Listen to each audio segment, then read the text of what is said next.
Gracias por continuar en Letras de Papel y también estamos en mi canal de YouTube con el mismo nombre, Letras de Papel. Le solicitamos que se suscriba y que active la campanita para mantenerle informado con cosas que suceden en mi país y también en el mundo. Y en esta ocasión, para mí me es un gusto poder dialogar con la economista Elizabeth Cabezas y darle un saludo cordial y afectuoso.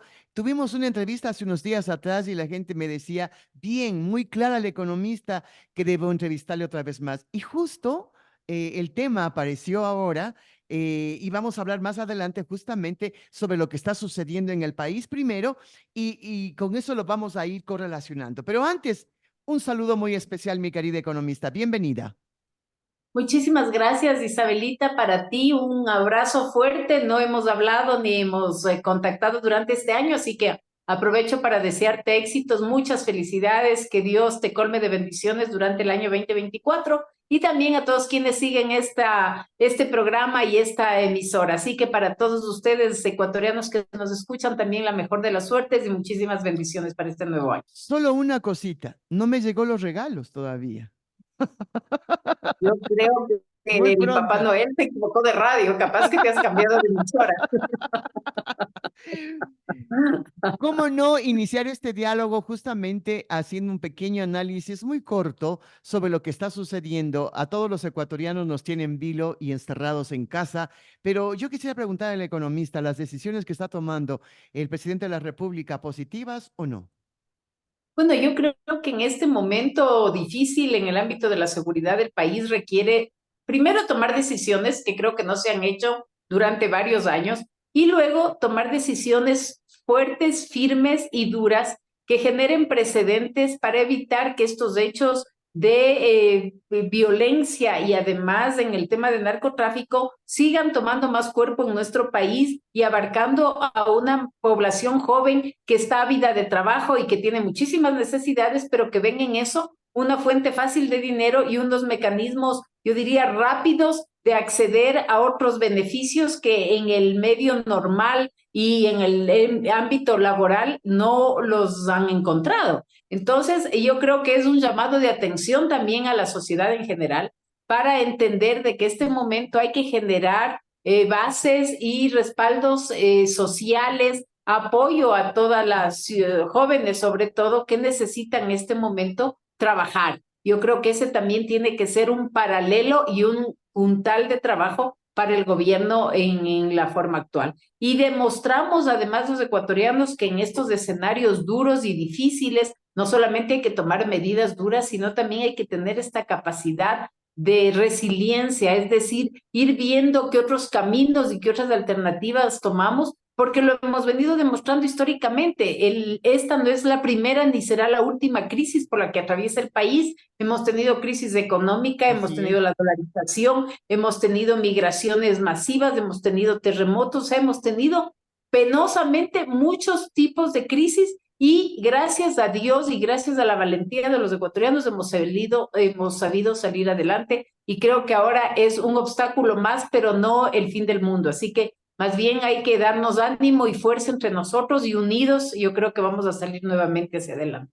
Yo quisiera, y justamente le había invitado a la economista Elizabeth Cabezas, porque lo que está sucediendo en el Ecuador, lo que sucedió en el Ecuador la semana pasada, cuando los ecuatorianos realmente nos tomamos de las manos y no sabíamos qué hacer, porque vimos escenas fuertes y dolorosas suscitadas justamente en un canal de televisión.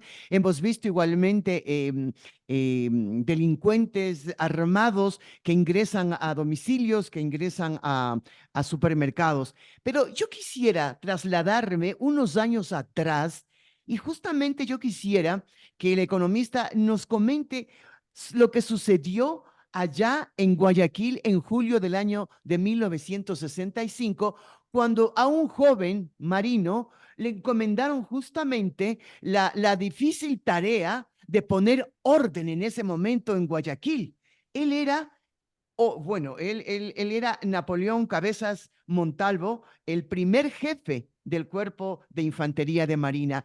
¿Y por qué no contar cosas bonitas? Y una de estas, hay que decirlo, porque tenemos los ecuatorianos que están orgullosos de ecuatorianos que realmente dieron la vida y sacaron la cara por nosotros. Así que te doy los micrófonos para que tú nos hagas ese análisis sobre tu señor padre.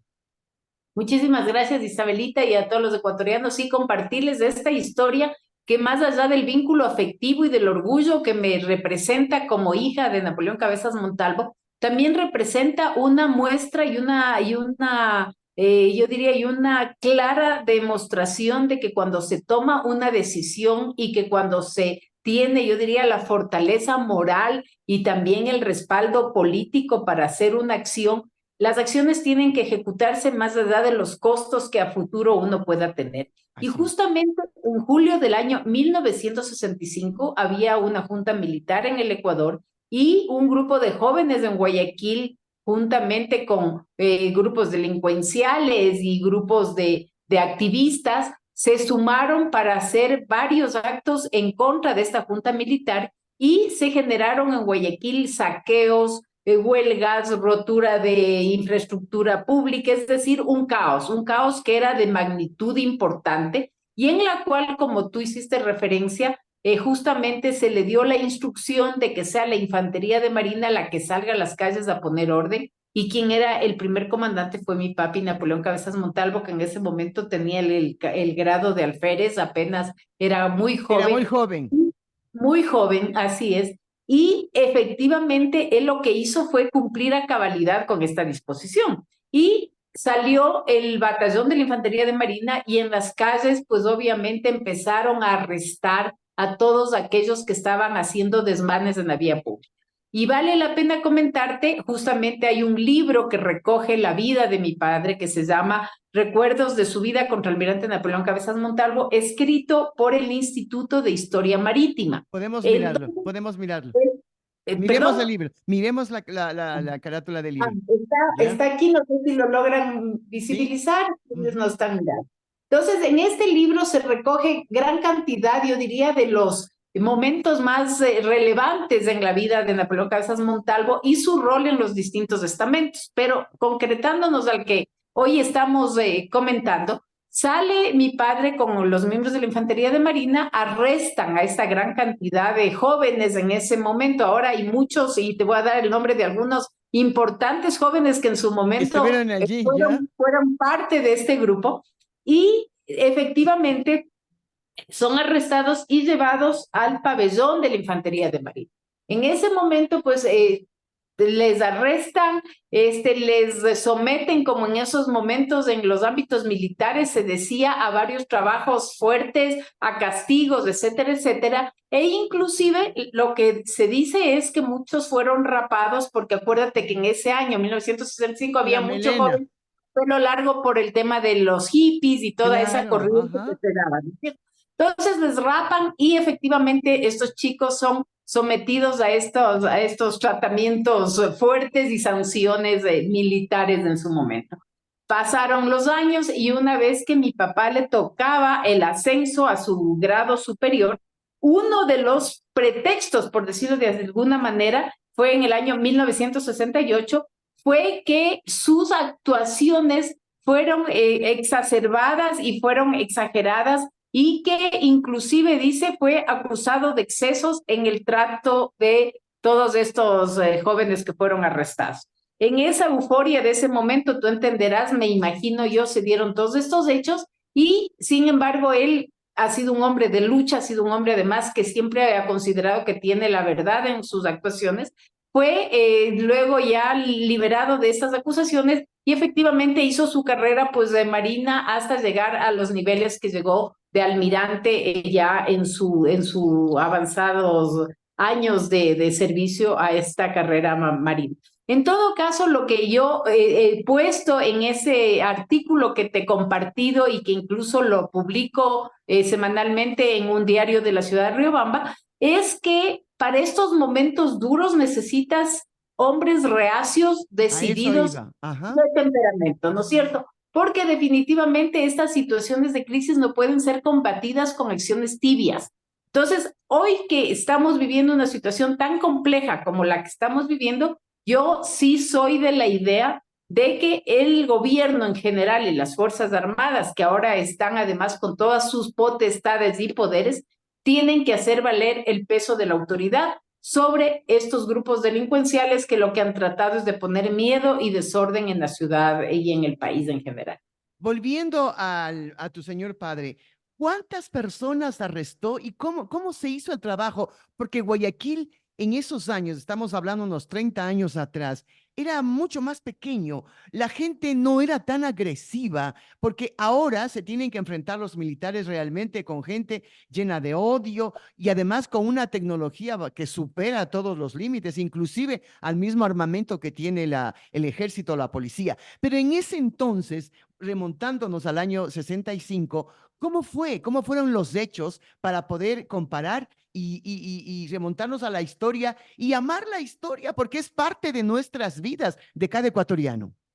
Efectivamente, y solo te hago una pequeña corrección, son 58 años exactamente de ese hecho. Mira Y tú, obviamente también el tema poblacional no era tan masivo como tenemos ahora. Guayaquil era una ciudad claro, mucho más chiquita, que a pesar yo diría, de lo siempre activa y comercialmente importante que ha sido, era una ciudad que no tenía el número de habitantes que ahora tienen, ¿cierto? Entonces, en esa época, fíjate, tú arrestaron como a 300 personas, lo cual era un imagínate, montón, un montón. claro, Entonces, claro, esas 300 personas fueron arrestadas, entre ellas, y vale la pena tal vez comentar, estuvo Francisco Huerta, estuvo mira, René Mollet y el propio Rubén Morán y Jaime Hurtado, que podemos mira, recordar claro, como personas, en el caso de Jaime Hurtado fue un político relevante que lo mataron saliendo del Congreso, de la recordarás. asamblea, así es. Francisco Huerta falleció hace muy poco y René Muget todavía vive y eran jóvenes pues que estaban en su euforia revolucionaria y con sus ideales totalmente activos, Y ¿no? recuerda que Entonces, en ese entonces todo el mundo estaba en contra de los militares, en contra del uniforme. Claro, y así ellos, fue. me imagino usando su pelo largo. Y claro, una afrenta que les hayan cortado, me supongo.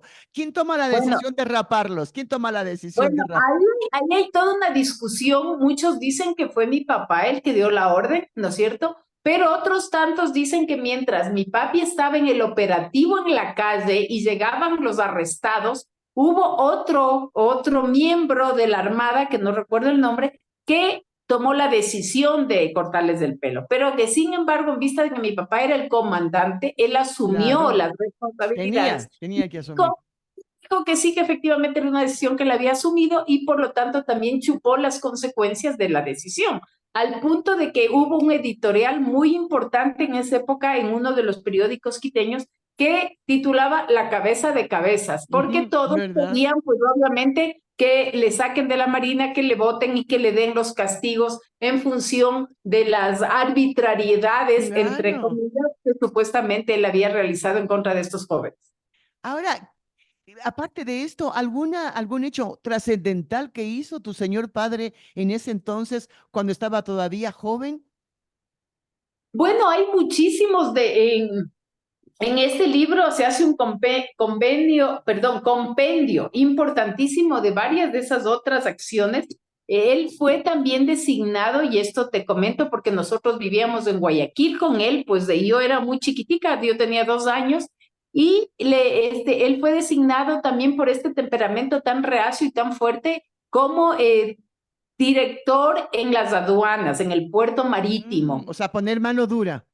Exacto, y empezó, porque el tema de contrabando ha habido toda la vida, entonces Así es. empezó pues, a agarrar a los contrabandistas, a ponerles coto y todo lo demás, y un día en la puerta de la casa le pusieron una bomba al jeep en donde andaba mi papi.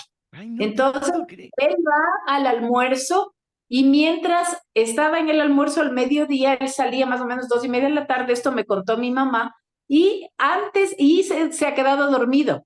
Y salió como a las 3 de la tarde, pero obviamente él cuando ya sale a las 3 de la tarde ya se despierta por la explosión del vehículo y la intención obviamente era hacerle daño, ¿no? Porque la bomba estaba prevista que estalle más o menos 2:30, cuarto para las 3, que él ya estaba en camino hacia su trabajo. Entonces yo digo, en su afán de poner orden, él ha sido un hombre y fue un hombre muy reconocido, ha recibido muchísimos reconocimientos durante su vida, incluso en Guayaquil, el Colegio de Periodistas de Guayaquil, me parece que en el año 78 le declaró el hombre del año, es decir, ha tenido muchísimos reconocimientos y yo te digo, me siento muy orgullosa porque a pesar de que han pasado tantos años, yo aún me sigo encontrando con gente que le identifica muy bien a mi papi y que sabe sus actuaciones y reconocen como tal. Una cosa que a mí me ha llenado de orgullo es que las instalaciones de la Infantería de Marina en el Ah, año sí. 2018 fueron bautizadas con el nombre de Contraalmirante Napoleón Cabezas Montalvo. Entonces, esa escuela de Infantería de Marina en la que él empezó, la que él dio su yo diría, sus primeras demostraciones de fuerza, de energía y de carácter, ahora llevan su nombre para recordarlo permanentemente. Claro, porque con lo que tú dices, el poner el nombre de Napoleón Cabezas Montalvo en honor justamente a tu señor padre, se fundaría con esto la infantería de Marina, ¿verdad? Porque antes solamente estaban, creo que era un grado menor, ¿verdad? Así era más o Sí, menos. era un batallón, antes Era, era un batallón dentro de la Armada, pero luego decidieron hacer, en la época de Clemente Yerovi, suscribe el acuerdo presidencial para crear una escuela independiente, por decirlo algo, que tenga su personería jurídica como la Escuela de Infantería de Marina. en la parte ya, en la parte humana, en la parte sentimental de casa, ¿cómo lo recuerdas tú? ¿Cómo lo sientes tú a tu padre? Bueno, yo te digo, siempre fue un hombre muy enérgico, pero un hombre súper respetuoso y considerado. O sea, era un hombre muy firme, pero no un hombre de exacerbarse en su temperamento y emitir epítetos y cosas como esas.